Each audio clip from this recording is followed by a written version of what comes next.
3/5 ও 4/7 এর গসাগু কত? তাহলে ভগ্নাংশের গসাগু নির্ণয় করতে বললে গসাগুর সূত্র হলো লবগুলোর গসাগু ডিভাইড বাই হরগুলোর লসাগু। উপরগুলো হচ্ছে লব, নিচেরগুলো হলো হর।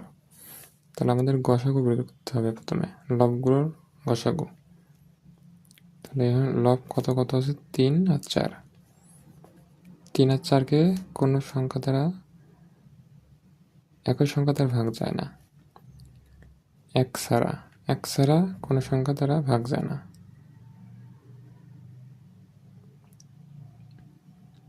2 দিয়ে ভাগ যায় 4কে, 3কে যায় না। আবার 3 দিয়ে ভাগ যায় 3কে, 4কে যায় না। শুধুমাত্র 1 ছাড়া কোনো সংখ্যা দ্বারাই এ দুটো সংখ্যা ভাগ যায় না। তাহলে গসাগু হলো আমাদের কত?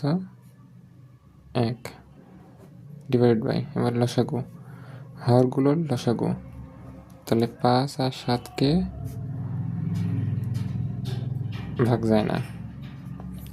তাহলে লসাগু মানে হচ্ছে ওই সংখ্যাগুলোরই গুণফল। তাহলে 5 গুণন 7, তাহলে 5 7 35।